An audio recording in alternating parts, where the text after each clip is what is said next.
On a blustery February day in southern France, a group gathers in this cemetery.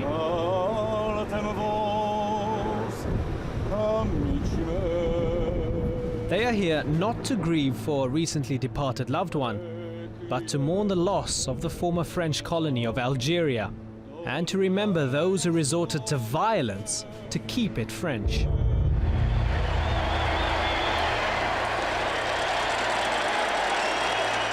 That bloody 8-year struggle failed, and in 1962, Algeria gained independence from France.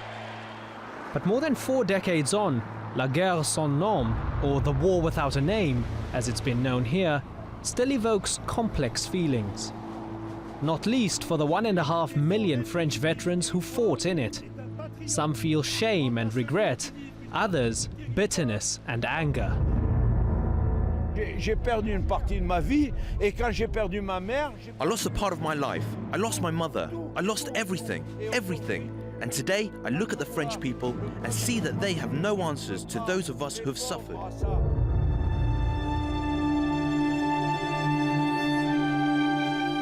Algeria, Africa's second largest country, was colonized by the French in the 19th century. But unlike the neighboring French protectorates of Tunisia or Morocco, Algeria was considered French territory, legally a mere extension of mainland France itself.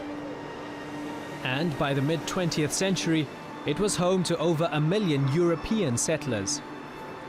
While they enjoyed the privileges of French citizenship, the overwhelming majority of the population, Arab and Berber Muslims, reaped few benefits from the French presence. The majority of the native population didn't have the same rights as those held by a French citizen. There was a contradiction between those supposedly egalitarian republican principles that France was supposed to be importing to Algeria as a colony and the reality. In 1954, a group of Algerians determined to end France's colonial rule and achieve independence turned to violence. On November the 1st, the recently formed FLN, or National Liberation Front, launched attacks across Algeria against French military and civilian targets. For the French authorities in Paris, the FLN's aim of independence for Algeria was unthinkable. Troops were sent in to clamp down on what was regarded as mere civil unrest. And even as the violent rebellion escalated in the coming months into an all-out conflict, France refused to admit it was entering into war. War can only take place when two clearly distinct national groups are concerned. Calling it a war meant admitting that Algeria wasn't France. Algeria may have been considered part of France, but for those on the mainland, the violence engulfing it often seemed distant. I wasn't really interested in what was happening in Algeria. I was mainly bound up with myself, sport, friends. I had a completely ordinary life. But Jean-Pierre's life was soon to be touched by events across the Mediterranean Sea. Every Frenchman had to carry out military service. We owed it to the state. If we didn't, we were considered traitors, cowards. So one day, I received an official letter calling me up, and I went, just like that, without asking myself too many questions. But on arriving in Algeria, uncomfortable questions about the French mission were difficult to suppress. On one side were the few Europeans living in the region that had a lot of money. On the other was the Algerian population, which had almost nothing. This meant that I started asking myself questions concerning their reasons for rebelling, wondering whether their action was in fact justified. Many young soldiers sent to Algeria were deployed to villages in the countryside to root out FLN influence at any cost. 2 or 3 other soldiers and I found ourselves face to face with 2 FLN fighters. Guns were fired on either side, and they were wounded. I stopped shooting to wait for reinforcements. Then other soldiers arrived, and one simply killed one of the FLN fighters. I'll never forget that. It remains an open wound. Other veterans too remain traumatized by the scenes they witnessed as young conscripts. To this day, I still dream of disgusting scenes. For example, at the end of an operation, we'd captured some prisoners. They weren't dead, but we had to do something with them. I have in my mind, it's not voluntary, the image of our special forces just gawking at them with disgust, and then going to have a beer. Then some harkies were paid to come along and cut the prisoners' throats with kitchen knives. The word harki has come to have the derogatory connotation traitor, but it originally referred to the Muslim Algerian forces that were recruited by the French to fight against the independence movement. Abdelkader Hammoumou was one. He says he joined the French after the FLN tried to kill his father, and claims that neither side had a monopoly on savagery. I once saw an old woman, and I was sure the FLN would kill her because she had insulted them. A few days later, I went with my mother to collect feed for our animals, and I found a piece of flesh. I showed it to my mother, and she told me it was a piece of the old woman's skin.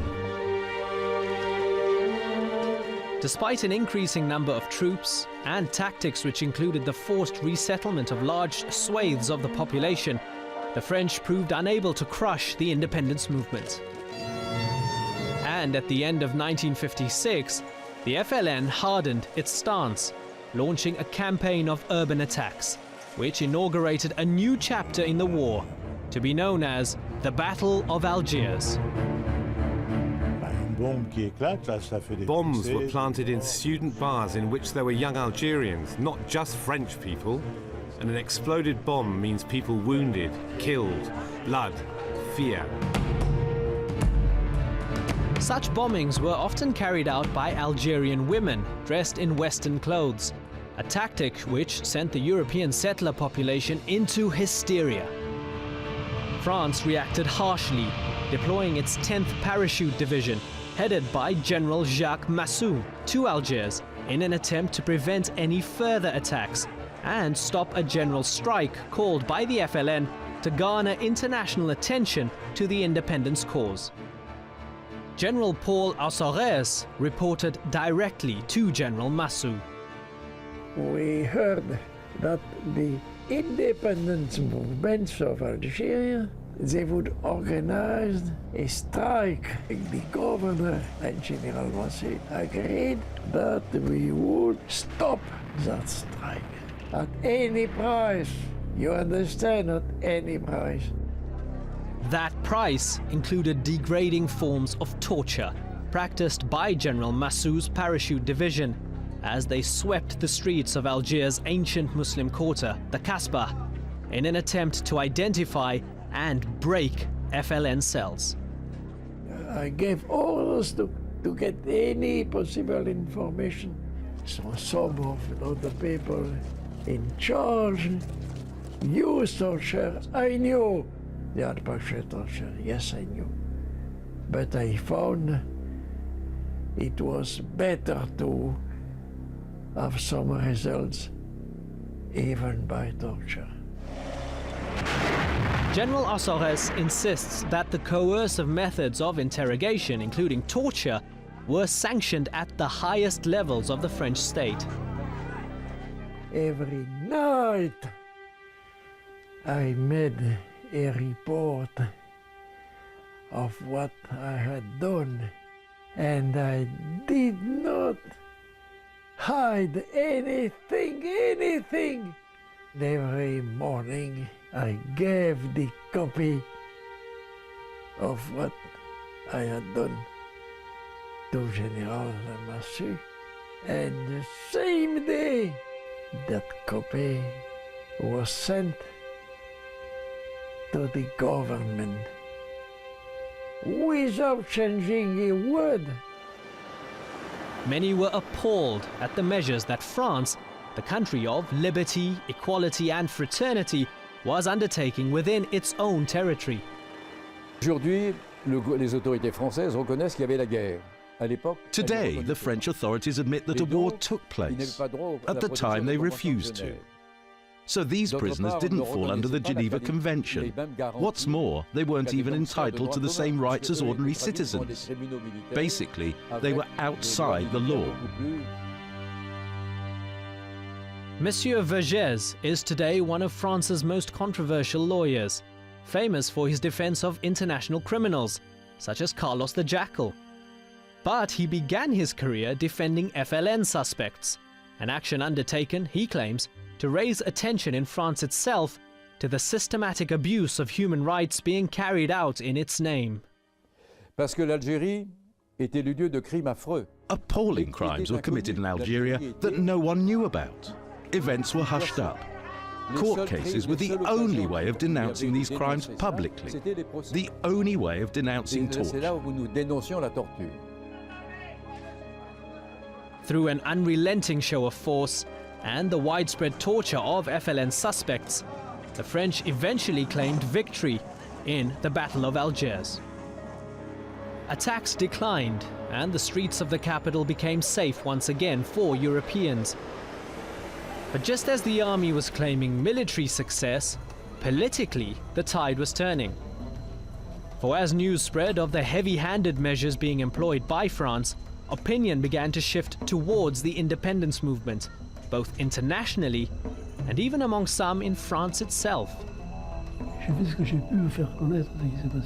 I did my best to let people know what was happening in the Algerian war by writing articles about my experiences as a soldier. And this contributed to the protests against torture that were gaining currency in France. In 1958, a constitutional crisis erupted. A military junta seizes control in Algiers. As generals in Algiers launched a military coup, determined to return to power General Charles de Gaulle. De Gaulle had been the leader of the French resistance to the Nazi occupation in World War II. His supporters among the army and the European settlers of Algeria now calculated that only he would have the mettle to preserve French rule in Algeria. But they were to be bitterly disappointed.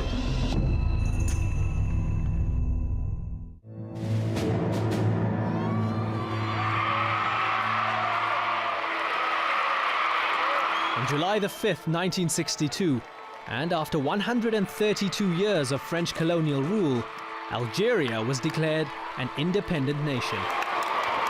The joy of its people was hard to contain. For the path to independence had been a bloody 8-year war that had led to the loss of up to 1 million Algerian lives. That war was prolonged by a breakaway group of hardliners known as the Organization of the Secret Army, or the OAS, which brought France itself to the verge of civil war in its attempt to keep Algeria French at all costs. C'était une vraie menace. The OAS was a major threat. It wasn't a sideshow. This was a war within a war. And indeed, de Gaulle was almost killed several times in direct attacks. The activities of the OAS against both French and Algerian targets accentuated the intercommunal tensions in Algeria, which boiled over as independence grew near, endangering the future of the European settlers. Alors personnellement, c'est mon père qui m'a poussé à quitter l'Algérie. One day I was on a building site where I worked. 2 Algerians came asking for a job. I told them there wasn't any work and to try somewhere else. I went into the office and one of them closed the door. He was 2 meters away holding a gun, telling me not to move. I went at him and we fought. He didn't fire, but I got beaten around the head. It was after that my father forced me to leave for France. In the 2 months after independence, around 1.5 million European settlers abandoned their homes in Algeria following a series of massacres against them. You mustn't forget that hundreds of thousands of Algerians died in that war. It's fundamental. Every Algerian family was affected by the war, the cruelty, the violence, the tragedy. And the desire for vengeance existed. You can't sit back calmly when your whole family's being killed. Many Europeans settled in France, often arriving here at the southern port of Marseille. Je me revois faire la queue à 5 I remember myself waiting in the queue at 5 in the morning to get a ticket for the boat. For me, it was temporary. I never expected that I stay in France all my life. For Algeria, independence did not mean peace. Often plagued by political violence, it has taken a course that has held no place for Europeans like Georges. Like many, he settled on France's Mediterranean coast, across the sea from what was once his home. While nostalgic for the life he once had there, he respects the right of Algerians to self-determination. But not all veterans are so accepting. These men and women are gathering for a meeting of what's called the Association for the Defense of Former Prisoners and Exiles of French Algeria. Most were former OAS members, and more than 4 decades on, they remain firm in their belief that France should never have given up Algeria.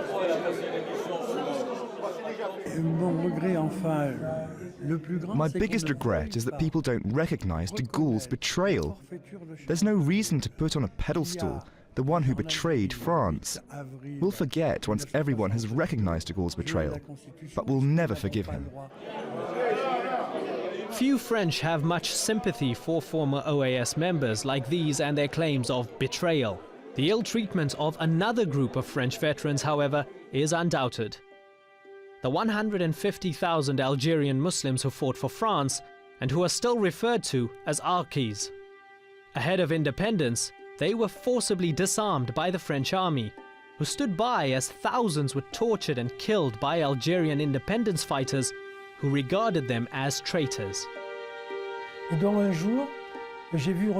day I saw an Arquis from the area running towards the village, screaming because a number of Algerians had tried to cut his throat. He had escaped but was bleeding from the neck and was beside himself in pain and fear. But my captain said to him, "Listen, we can't help you. We've liberated you. You're no longer part of the French army. You've got to leave." Unlike the European settlers, and despite the clear danger to their lives, Algerians who had fought for France were forbidden from immigrating to the former colonial power. But through the kindness of individual French commanders, several thousand were illegally smuggled into France. On arrival, they were confined to primitive rural camps. This is the site of such a camp, in which these men used to live. It was finally demolished only in 1995. On vivait entre nous, on n'avait pas de vue sur l'extérieur. In the camp we lived communally, without any relation to the outside world. No French kids were with us. We were Arabs and didn't know what racism was. It was only when I was in college that racism came along. We were treated differently, always put at the back of the class. And we found it very difficult to find jobs. Today, former residents of the camps remain a tight-knit community. They continue to demand recognition for France's responsibility for their plight. They said we were there to defend Republican values, and then they left us without arms to our destiny. We want France to admit its responsibility for those of us who died in Algeria, and for our abandonment in France. For some, the memory of Algeria is still painful. I won't go back. I won't go. Of course, my family's there, and I'd love to see them. But I'm scared. I'm really scared I'll be killed. It's my country, but I can never go back.